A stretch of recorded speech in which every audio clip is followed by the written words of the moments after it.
What if I told you that your singleness is not random, not cruel, and not wasted, but a holy battlefield where God is shaping you in silence for a future that will shock you when it comes?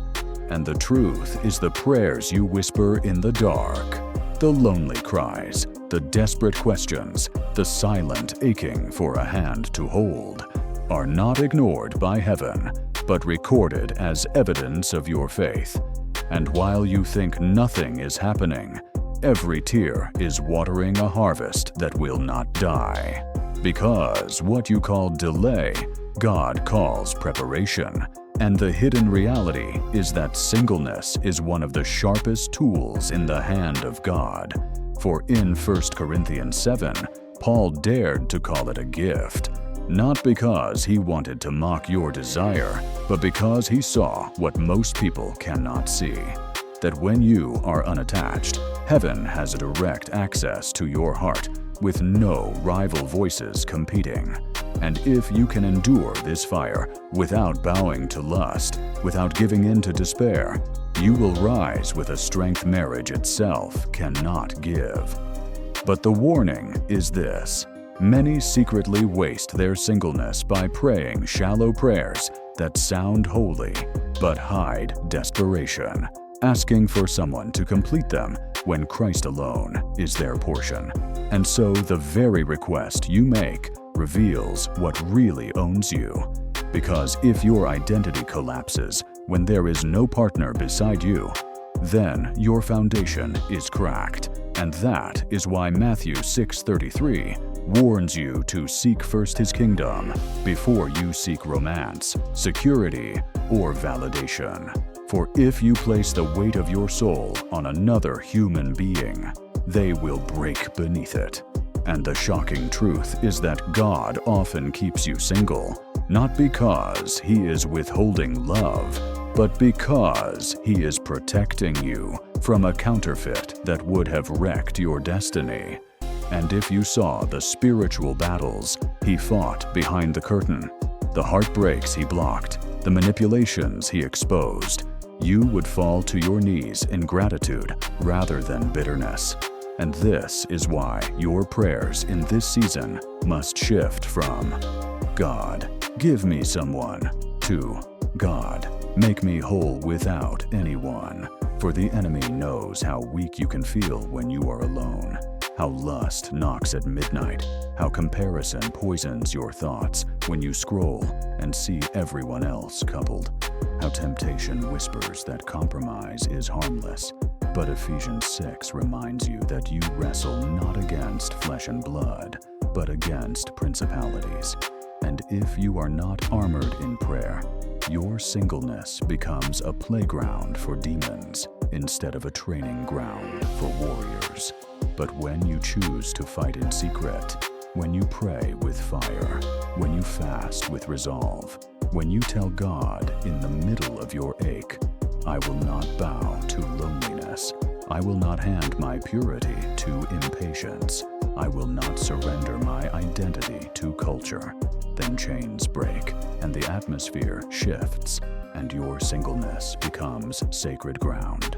Because hidden inside this season is an inheritance bigger than marriage alone. For while you pray for yourself, God is using your cries to intercede for your future family, to break curses off your bloodline, to secure blessings for children not yet born. And every day you endure in obedience, you are writing a story your descendants will thank you for. And here lies another secret. Singleness exposes idols no relationship could ever hide. Because when you are alone, you see what you really run to for comfort. Whether it is God or distraction, prayer or compromise, scripture or screens. And until those idols are torn down, no covenant will stand. So your most powerful prayer is not, "When will I find love?" but "God, burn out of me everything that is not of you," because the covenant you long for is too heavy for a half-healed soul. And if you enter it with wounds unaddressed, you will bleed on someone who did not cut you, But if you let God finish His surgery in the silence, you will carry into marriage not brokenness, but blessing. And so I tell you this with urgency. Stop asking small questions like, "When will it happen?" and start asking dangerous ones like, "What must die in me before it does?" Because the moment you pray like that, heaven moves differently, and the waiting becomes warfare, not wasted time. So here is the challenge. Tonight, when you kneel, do not beg for an escape from singleness. Do not trade your crown for companionship, but pray with authority. Lord, if you never give me another person, I will still serve you. I will still love you. I will still walk with you, because you are enough.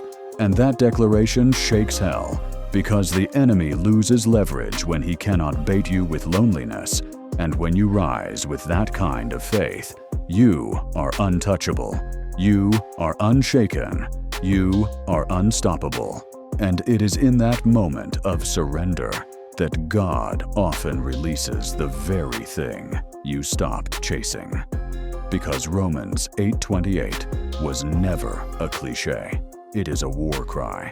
That all things, even this singleness, even these restless nights, are working together for your good. So the real hidden truth is that the prayer for singleness is not about receiving someone, but about becoming someone. Someone whole, someone refined, someone unshaken, someone holy, someone dangerous to the kingdom of darkness. And until you embrace that, you will always pray from emptiness. But once you embrace it, you will walk with authority. And when love finally finds you, it will not rescue you. It will simply recognize you, because you have already become who God designed you to be in the fire of waiting.